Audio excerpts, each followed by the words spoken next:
وہ حصول یعنی اس کی خواہش محبت کی ہے یا سختی کی ہے، نفرت کے پہلو ہیں، ان سارے حصوں میں کوئی ضابطہ، کوئی اصول نہیں۔ تو جو حق ہے دین اسلام میں ہے اور اس پر عمل کرنا ہی اس قابل کرتا ہے کہ اس خلق کا جو آپس کا تعلق اور جو اس کا واسطہ ہے اس کا بھروسہ ہو سکے، وگرنہ اگر وعدہ کہ وہ وعدہ ہی کیا جو وفا ہوا تو کون کس پر بھروسہ کرے گا؟ اور معاشرتی زندگی جو ہے اس کا انحصار، بہت بڑا انحصار بھروسے پر ہوتا ہے، عہد پر ہوتا ہے، اور ایفائے عہد ہی نہ ہو، خواہشات ذاتی کی تکمیل ہی کی کاوش رہ جائے تو کون کس پر بھروسہ کر پائے گا، کون سا رشتہ سلامت رہ پائے گا، اور کون سی انسانیت باقی رہے گی اس انسانی معاشرے کی؟ تو جب بات آتی ہے اصول اور ضابطے کی تو اللہ جل شانہ نے جو ارشاد فرمایا بلا من اوفى بعهده واتقى، اللہ جل شانہ نے فرمایا کہ بلکہ جو کوئی اپنے عہد کو پورا کرے اور پرہیزگاری اختیار کرے، یعنی ایفائے عہد جب وہ درست ہے اور اس کی ایفائے عہد نبھائی جا رہی ہے تو یہ وہ معاملہ ہے جو تقوی کے حصول کا سبب ہے۔ متقی کو ایفائے عہد نصیب ہوتا ہے، جیسے اس کی کیفیت عمل سے بڑھتی ہے ایسے ہی وہ جو کیفیت نصیب ہوتی ہے اس سے واپس جو اعمال ہیں ان کی اصلاح اور زیادہ ہوتی چلی جاتی۔ قرآن کریم میں ایک دوسری آیا کریمہ میں جہاں اللہ کے راہ میں خرچ کرنا اور ورع و تقوی کے پہلوؤں کو ارشاد فرماتے ہوئے تہجد تک کی جو عبادت ہے اس کی ادائیگی کا ارشاد فرمایا گیا، تو اس پر حضرت جی رحمۃ اللہ تعالیٰ علیہ تفسیر کرتے ہوئے ارشاد فرماتے ہیں کہ کسی بھی شے یا کوئی بھی جو پودا ہے، کوئی پھلدار درخت ہے، اس کا بیج اس کے نتیجے یعنی اس کے پھل میں جا پہنچتا ہے۔ تو جب قانتین یا منفقین یہ کیفیات کسی کو صاحب ایمان کو نصیب اور اس کی ترقی نصیب ہو رہی ہوتی ہے تو وہ جا کر تہجد تک کی عبادات یعنی فرائض ادا کرتے ہوئے نافلہ حصوں تک پہنچتا ہے، اور یہ اللہ کا اس پر بڑا احسان۔ آپ فرماتے ہیں یہ پھل ہے کہ بندہ تمام حصے جو اس کے ذمے انہیں ادا کرتے ہوئے اللہ جل شانہ کے قرب کے لیے اور تڑپ اور مجاہدہ اختیار کرتا ہے تو وہ خلوت کے پہلو اسے نصیب ہو رہے ہیں۔ وہ فرماتے ہیں کہ جب پھل کی بات آتی ہے تو پھل ہی اس درخت کا پھر بیج ہوتا ہے، تو وہ فرماتے ہیں تہجد شروع کر دو، واپس یہ کیفیات تمہیں نصیب ہونا شروع ہو جائیں گی، یہ اوصاف تم میں پیدا ہونا شروع ہو جائیں گے۔ تو یہاں بھی جب بات آتی ہے متقی کی تو جہاں عمل ہے وہ تقوی تک پہنچا رہا ہے، اور یہ تقوی کی کیفیت واپس اس عمل کو اور مضبوطی عطا فرماتی ہے۔ فَإِنَّ اللَّهَ يُحِبُّ الْمُتَّقِينَ، اور فرمایا تو یقیناً اللہ پرہیزگاروں کو دوست رکھتے ہیں۔ کتنا بڑا اللہ کا احسان ہے کہ ایسا عمل نصیب ہو جس میں اللہ جل شانہ کا یہ تعلق کہ بندگی نصیب ہو۔ یہ جو معنی ہے نا پرہیزگاروں کو دوست رکھتے ہیں، دوست ہو گیا۔ اسی طرح جب آپ مخلوق میں موازنہ کریں گے تو بات دوستی کی اور معنوں میں آئے گی۔ دوستی کیا ہے؟ دوستی ایک معاونت کی خوبصورت اور حسین ترین صورت ہے۔ اس میں بھلے آپ کی معاونت کسی کو دل کی تسکین کا سبب بنے، بھلے ضروریات زندگی میں کہیں آپ کی ضرورت جو ہے اس کی تکمیل کا ذریعہ بنے۔ تو دوستی ایک ایسا تعلق ہے کہ جس میں راحت ہے۔ اب مخلوق سے جو تعلق ہے یہ فریقین محتاج ہے۔ یہی حصہ جب اسے اللہ جل شانہ کی نسبت ہوگی کہ تقوی متقین ان سے اللہ جو محبت فرماتے ہیں وہ کیا معاملہ ہوگا، وہ کیا تعلق ہوگا۔ جیسے قرآن کریم نے ارشاد فرمایا کہ ہر صاحب ایمان کا اللہ دوست ہے، تو وہ دوستی وہ تعلق یہاں جو ارشاد فرمائے گا پرہیزگاری کے ساتھ جو اللہ کی دوستی ہے وہ کیا ہوگی؟ وہ مالک اور خالق ہے اور بے نیاز۔ وہ عطا فرماتا ہے تو معنی بعید پھر یہاں آئے گا، جیسے ید اللہ فوق ایدیہم، اللہ کا ہاتھ ان کے ہاتھ پر۔ ہاتھ کیا ہے؟ ہاتھ مدد دیتا ہے، مدد کرتا ہے۔ ہاتھ سے جہاں کمی بیشی واقع ہو رہی ہو وہاں مدد حاصل ہوتی ہے۔ تو جب اس مدد کی بات آئے گی تو مخلوق تو باہم امداد کرتی ہے، خالق بے نیاز ہے، تو معنی بعید میں یعنی اسے اللہ کی مدد نصیب ہوگی۔ تو یہاں جب بات دوستی کی آتی ہے تو اس کی احتیاج اللہ پوری فرمائیں گے، اور بہت بڑی جو احتیاج ہے وہ یہ ہے کہ بندے کو شکر گزاری نصیب ہو جائے، کہ اللہ راضی ہو جائے، چونکہ تمام معاملات جو ہیں ان میں بنیادی حصہ یہی ہے کہ جو مقصد حیات ہے کہ اللہ کریم کی بندگی نصیب ہو، اس کی شان، اس کی عظمت، یہ پہچان اس درجے کی نصیب ہو کہ زندگی اسی جہد میں بسر ہو کہ بندہ اپنے مقصد کے حصول جو ہے اس میں گامزن رہے۔ تو جب بات آتی ہے کہ عہد کو پورا کرنے کی، تو عمومی زندگی میں انسانی معاشرہ اس کا اس عہد پر بڑا انحصار ہے۔ آپ جنس کے تبادلے کی بات کریں، یعنی یہ جو ہم اپنی خوراک، کھانا پینا، اس میں آج تو روپیہ پیسہ دیا جاتا ہے، لیکن کچھ عرصہ پہلے جنس کا تبادلہ ہوتا تھا۔ شاید گندم دے کر کوئی کپڑے خرید رہا ہو، شاید گندم دے کر کوئی جوتے خرید رہا ہو، تو جو جنس تھی وہ تبادلے اور قیمت کے افزانے میں استعمال ہوتی تھی۔ چاہے وہ بات ہو، چاہے پیسے سے خرید ہو، جس میں آج ہم زندگی بسر کر رہے ہیں، کہ جس پیسے سے ہم خرید رہے ہیں اس کی حقیقت کیا ہے یہ الگ موضوع ہے، لیکن ایک خرید اور فروخت ہے۔ اس تمام حصے میں کیا وہ بھروسہ جو دے رہا ہے کہ وہ جو دے رہا ہے وہ اصل ہو، جس سے خریدا جا رہا ہے وہ خریداری بھی جو شے ہے وہ اصل بھی ہو اور پوری بھی ہو۔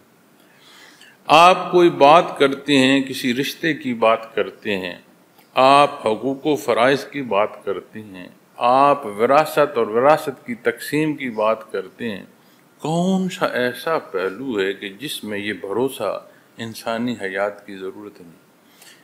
یہ جو ایفائے عہد ہے یہ اس کی بنیاد ایمان کے پہلوؤں کی جب نصیب ہوتی ہے تو پھر بندے مومن کی جو بات ہے اس پر بھروسہ، اور وہ بھروسہ زندگی کو آسان کرتا ہے۔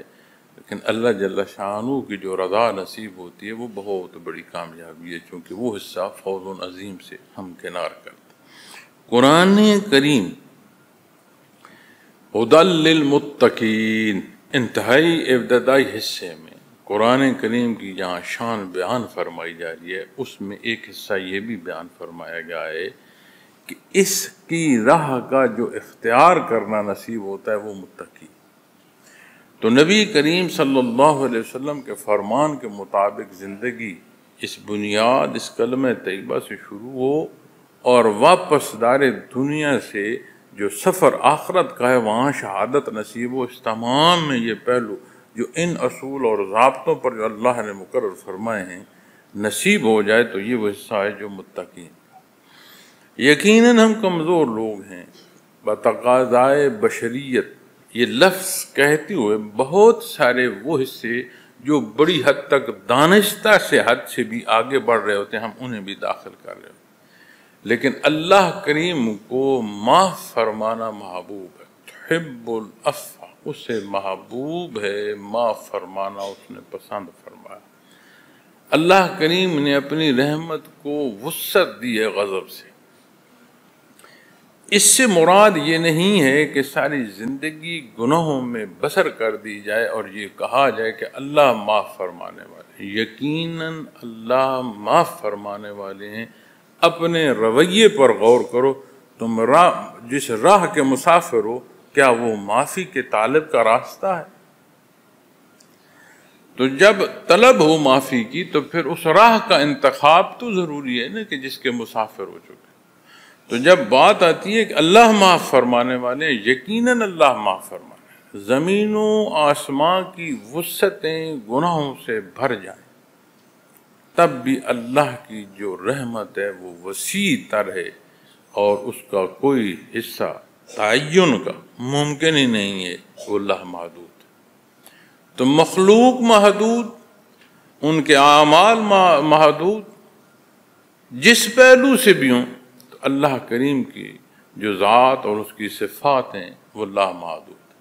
لیکن جب روش پر بات آئے گی، اور وہ روش جس کا انحصار نیت پر ہوگا، وہ بات ڈبو دے گی اور وہ بات خطرناک ہوگی۔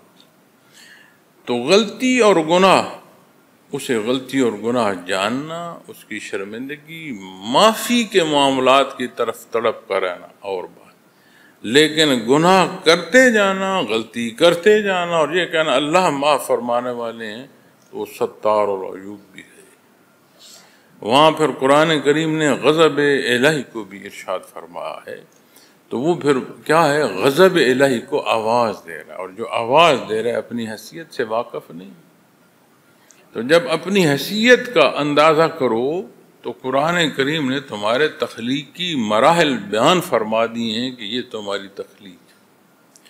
تو اپنی تخلیق پر غور کرو اور پھر اپنی حیثیت کو جانو، اور پھر اپنے دعوے جو کر رہے ہو ان کو دیکھو۔ اللہ غفور الرحیم ہے، وہ فرماتا اپنے عہد کو پورا کرنے والا جو ہے اسے پرہیزگاری نصیب ہو۔ اور پرہیزگار کون ہے؟ تو فرمایا ان اللہ یحب المتقین، اللہ اسے محبوب کرتے ہیں، اللہ اس سے محبت کرتے ہیں، اللہ اس کو دوست رکھتے ہیں۔ تو یہاں سے یہ جو لفظ دوستی ہے، اس پر بھی قرآن کریم سے روشنی ہمیں نصیب ہو رہی ہے کہ یہ جو آج سوچا جاتا ہے کہ حصول خواہشات کے لیے تعلق بناؤ، تو تعلق کیسا ہونا چاہیے جسے اللہ پسند فرما رہا۔ دوسرا پہلو، تقوی کے معنوں میں لفظ ڈر استعمال ہوتا ہے، خوف، ڈر، لیکن خوف اور ڈر اس کے کتنے ہی پہلو ہیں۔ دشمن سے ڈر ہے، جان کا ڈر ہے، دولت اس کے لوٹ جانے کا ڈر ہے، کتنے قسم کے ڈر۔ کسی کی جدائی ہے، اس کو بھی ہم کہیں گے کہ اس کا ڈر ہے۔ کتنے پہلو ہیں جو لفظ ڈر میں ہماری اس زبان میں استعمال ہوتے ہیں، لیکن عربی بہت وسیع زبان ہے کہ کون سا لفظ کہاں استعمال ہو رہا ہے اس کے معنی بدل دیتا ہے۔ جب تقوی کو آپ شریعت اسلامی میں اس کا ترجمہ کریں گے تو اس میں صرف ڈر نہیں آئے گا، وہ ڈر کی کیفیت کے انتہائی جو تعلق ہے آپ کے لیے عزیز ترین جو تعلق ہے، اس تعلق میں کسی درجے کی کوئی خلش پیدا نہ ہو جائے، وہ ڈر ہو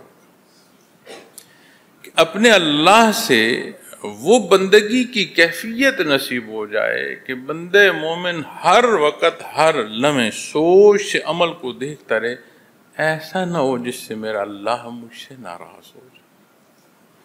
ہم تمام یہ مزاج انسانی ہے کہ اللہ نے اس میں محبت کا یہ عنصر رکھا ہے۔ اگر یہ محبت کا عنصر نہ ہوتا تو یہ جو رشتے ہیں، یہ جو باہم رہن سہن ہے، یہ جو معاشرہ ہے، یہ ممکن نہ ہوتا۔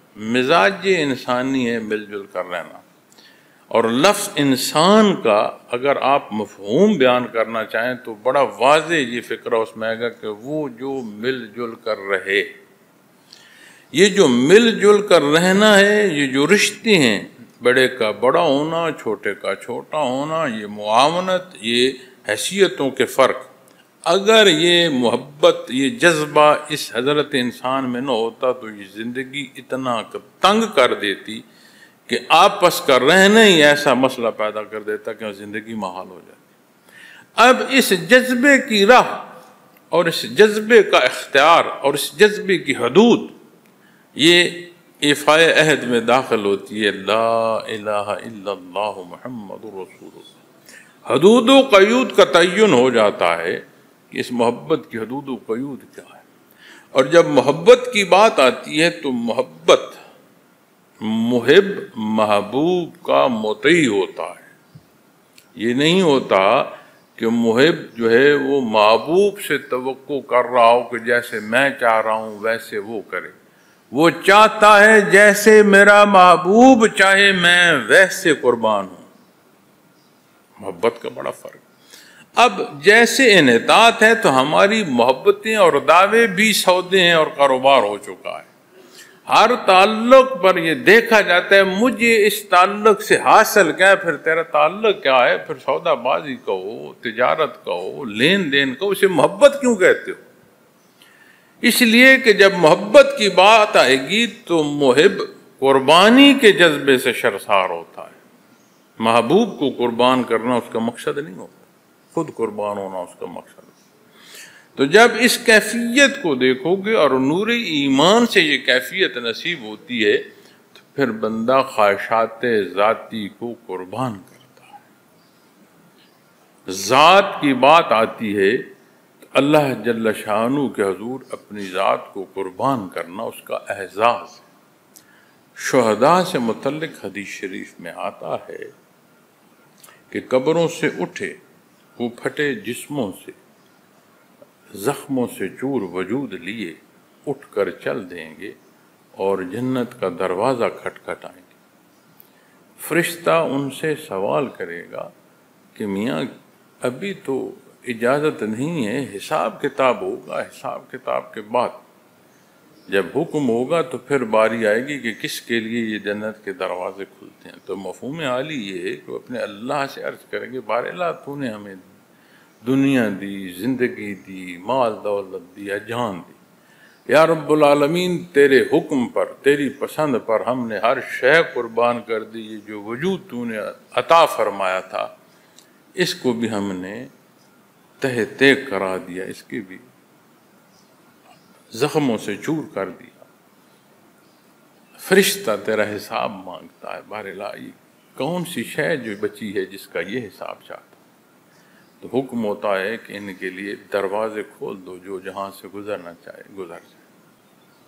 حالانکہ وجود اللہ نے دیا، اور جن ہستیوں سے متعلق اللہ کے حبیب ارشاد فرما رہے ہیں وہ عمومی ہستیاں نہیں ہیں، ہر ایک نے گزرنا ہے پل صراط سے۔ ایسی ہستیوں کا گزرنا بھی حدیث شریف میں فرمایا گیا، یہاں دوزخ اللہ سے یہ دعا کرے گی بار اللہ اپنے ان بندوں کو جلدی گزار، یہ آگ ٹھنڈی ہو جائے گی، اتنا ان پر اللہ کا احسان ہوگا، اتنا نور۔ قرآن کریم فرماتا ہے نا ان کے سامنے ایسی دیہات پر نور ہوگا، اللہ سے دعا کریں گے یا اللہ ہمارے نور کو اور بڑھا۔ یہ وہ ہستیاں جن پر اللہ کا خصوصی انعام ہے، اور حساب کتاب کی بات آتی ہے تو انبیاء تو ہیں معصوم، تو غیر انبیاء میں عظیم ترین ہستیاں صحابہ کرام رضوان اللہ علیہم اجمعین سے، چونکہ وہ مومنین، وہ خدمت گزار جو انبیاء اور رسول کو اللہ نے عطا فرمائے، جیسے امام الانبیاء صلی اللہ علیہ وسلم کی شان ہے ایسے آپ کے غلاموں کی بھی شان ہے۔ تو جب بات آتی ہے ایسی ہستیوں کی تو یہ نشان منزل ہے، اسے ذات کی منسوب کرنے سے نشان منزل دیکھتے ہوئے اپنے اس راہ کا مسافر ہونا، یہ حصے درکار ہوتے ہیں۔ تو جب بات تقویٰ کی آئے گی تو اللہ کریم جنہیں دوست رکھتے ہیں ان کی پرہیزگاری کیا ہوگی کہ ان کے وجود، ان کے نہاں خانہ تک ایک ایک حصہ، ایک ایک جو بات ہے انہیں وہ پسند ہوگی جو اللہ کا حکم ہے۔ سب سے پہلے جو محبت اور سب سے جو بنیادی حصہ محبت کا ہے اور جو پاکیزگی ہے وہ بندگی کی ہے۔ اللہ کریم نے احسان فرمایا کہ ہمیں ایمان نصیب فرمایا، امت محمد رسول اللہ صلی اللہ علیہ وسلم میں سے ہونا نصیب فرمایا، یہ اس کا بہت بڑا احسان ہے۔ واتقا، یہ کیفیت کیسی ہے؟ فإن اللہ يحب المتقین، یہ اس کا انعام۔ تو قرآن کریم ساری زندگی جو ہے اس کے ہر سوال اور ہر پہلو کا جواب۔ ابتدا میں نے انسانی زندگی یعنی اس کی بنیاد جو نکاح ہے اس پر بات۔ اب جہاں انسان کا اختیار آتا ہے وہاں اس کی اصل سامنے آتی، اور جب انسانی زندگی کے اس ایک گھونسلے کی ابتدا ہوتی ہے تو اختیار کی ایک کیفیت اور صورت میاں کے پاس، اور عجیب صورت حال ہے کہ ہم اپنے معاشرے کی زندگی کا تجزیہ کریں تو وہ رشتہ جس کی تکمیل سنت کے تحت آ رہی ہے، بقائے انسانی کو اللہ نے پسند فرمایا، انسانی مزاج کی بنیادی ضرورت تک کہ وہ اس سے، اس میں وہ خاندان، وہ رشتے، وہ فریقین، ان کا تعلق اس رشتے کے لینے، اس رخصتی، اس گھر کے آبادی تک، اور اس کے بعد جو ہے اس میں بہت بڑا فرق آ جائے۔ یاد رکھیں، کوئی فاتح یا مفتوح کی کیفیت نہیں ہے، گھر میرا اور تمہارا نہیں رہتا، گھر ہمارا ہو جاتا، رشتے میرے اور تمہارے نہیں رہتے، رشتے ہمارے ہو جاتے۔ یہ رشتے کی نزاکت کیسے سمجھ آئے؟ اس بنیاد پر جو عہد اللہ سے ہے، نور ایمان سے سمجھ آئیں گے، اس کے بغیر نہیں سمجھ۔ تو جہاں معاونت ہے، ایثار اور جذبہ ہے، وہاں پر یہ جو ایک معاشرے کی کھینچاتانی ہے، کیوں ہے؟ آپ یہاں سے لے کر کسی معاملے میں بھی چلے جائیں، وہاں اپنی پسند، اپنی انا، یہ سارے وہ پہلو ہوں گے جو بگاڑ پیدا کریں۔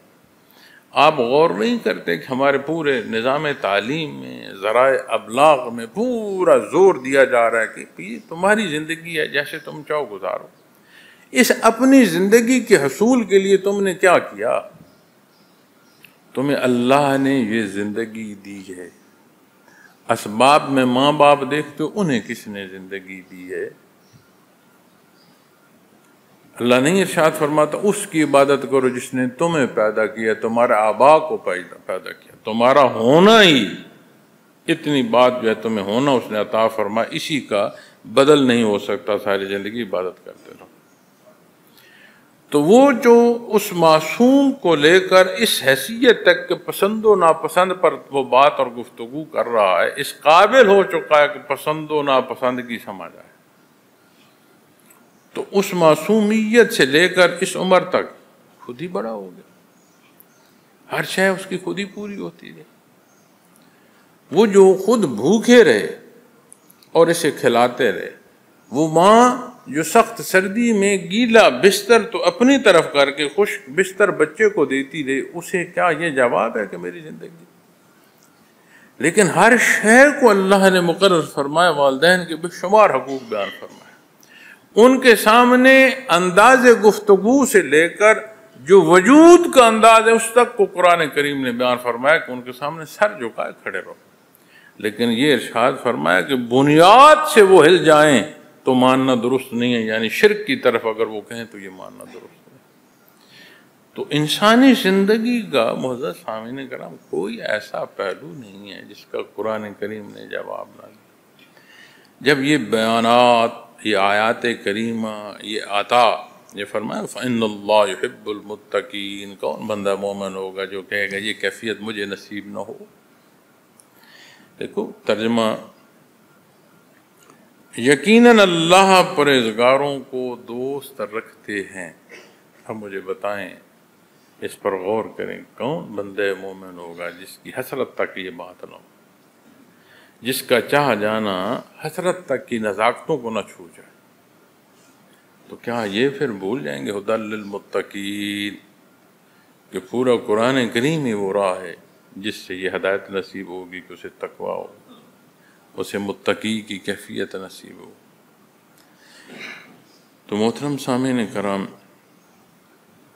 جیسے ایک پھلدار درخت کا پھل اس کا نتیجہ ہوتا ہے، ویسے ہی وہ بیج کی بھی صورت ہوتی ہے۔ تو جہاں حکم بنیاد کا ہے، اپنے عقائد کی مضبوطی، اس کے متزلزل ہونا، یہ بہت بڑا سوال بن جائے گا۔ وہ مضبوط ہوں، عبادات نصیب ہو۔ جہاں عبادات تک مضبوط عقائد پہنچاتے ہیں، وہاں عبادات کی ادائیگی شرف قبولیت واپس عقائد کو مضبوط کرتی ہے۔ آل یاسر کی ضعیف خاتون جس کی آنکھوں میں بھی خون پھر گیا تھا، اس نے ابو جہل کو یہ کہا کہ میں دیکھتی ہوں کہ واحد ہے، لا شریک ہے، میں کیسے اس کا شرک کہہ دوں تمہارے ماں میں؟ وہ ضعیف آنکھیں جن کے سامنے نظر دھندلا چکی تھی، لیکن یہ ایمان کی حلاوت ہے، اس زندگی اور موت کی صورت میں بھی وہ اپنے رب کو، اس واحد کو اس طرح دیکھ رہی تھی کہ کوئی اس کو قتل کرنے اور شہید کرنے کے در پہ تھا، اس سے کوئی غرض نہیں تھا۔ وہ جو بنیاد ہے وہاں سے جب مضبوطی نصیب ہوتی ہے تو عبادات میں اس کی تقویت اس طرح پہنچتی ہے کہ بندہ عبادت کرتا ہے، سودے نہیں کرتا۔ عبادت غیر مشروط ہے، اور عبادت اس کی جاتی ہے جس سے توقع ہو، جس سے نہ صرف ضروریات تکمیل کی توقع ہو بلکہ عدم عبادت میں سزا بھی سمجھ آئے کہ وہاں سے پھر سزا کی بات، سزا اور جزا دونوں پہلوؤں میں توقع ہو۔ تو جب عبادات نصیب ہوتی ہیں، جس کی نماز کو شرف قبولیت نصیب ہے، اس سے اندازہ کر لو کہ اپنی آنکھوں کی حیا، اپنے کلام کی حیا، اپنے کردار کی حیا کہاں تک حاصل، اس سے سمجھ لو کہ میں نے جو نماز پڑھی وہ کیسے پڑھی۔ یعنی ایمان عبادات، عبادات سے پھر معاملات۔ یہ نہیں ہو سکتا کہ حج کی بات اور ہو اور حج کا جو سفر ہے وہ خرچہ جو ہے وہ حرام ہو، یہ نہیں ہو سکتا۔ حج کے سفر کی جب بات آئے گی تو وہ جو زاد راہ ہے وہ نہ صرف زاد راہ کی بات آئے گی، جو فرائض پیچھے ہیں ان کی تکمیل تک کی بات آئے گی، اور سارا حصہ جو ہے وہ حلال ہوگا۔ یہ نہیں کہ سود کے پیسے پر ہم کہیں کہ جی ہمیں تو بلاوا آ گیا، اور عجیب بات ہے، میں حیران ہوتا ہوں، اتنے دھڑلے سے بات کی جا رہی ہوتی ہے اور منسوب کی جا رہی ہوتی ہے نبی کریم صلی اللہ علیہ وسلم کی ذات اقدس سے کہ جی ہمیں بلاوا آ گیا۔ یار ہم اپنا آپ دیکھیں نا۔ پھر وہاں اس جدت کو میں دیکھتا ہوں کہ بیت اللہ شریف اور حرمین شریفین روز اطہر پر ہم سکرینیں لے کر کھڑے ہیں اور اپنے لوگ راضی کر رہے ہیں کہ دیکھو میں تمہارے لیے دعا کر رہا ہوں روز رسول پر۔ معلوم ہے کہاں کھڑے ہو؟ جانتے ہو تو کلام ذاتی پر زبان گنگ ہو جائے۔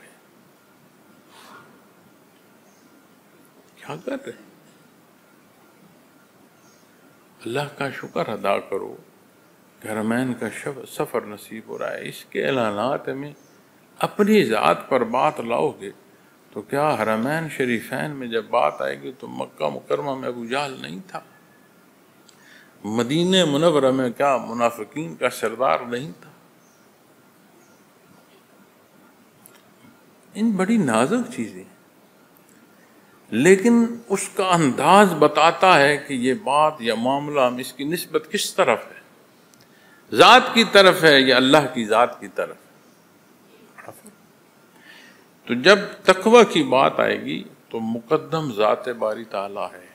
اصول اور ضابطے وہ جو نبی کریم صلی اللہ علیہ وسلم نے مقرر فرمائے کہ آپ کو اللہ کا حبیب، اللہ کا نبی اور رسول مانتے ہیں، یہ ہمارے عہد کا دوسرا حصہ ہے۔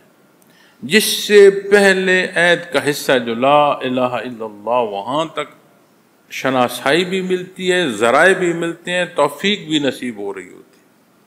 لیکن یہ سارے حصے جو اصول حدودوں کو یود کا تعین ہے اور ہماری رہنمائی ہے، وہ ہمیں اس افائے عہد کا جو دوسرا حصہ ہم نے نبھانا ہے، محمد رسول اللہ صلی اللہ علیہ وسلم، یہاں سے نصیب ہونا ہے۔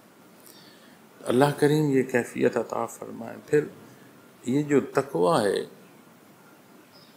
ایک کیفیت اور ایک حال ہے۔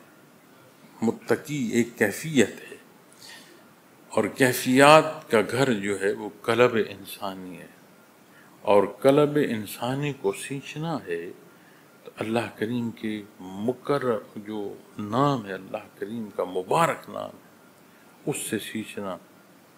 اللہ کریم توفیق عطا فرمائے۔ وآخر دعوانا الحمدللہ۔ اگر آپ کو یہ ویڈیو پسند آئی تو لائک، شیئر اور سبسکرائب کرنا نہ بھولیے۔ اللہ حافظ۔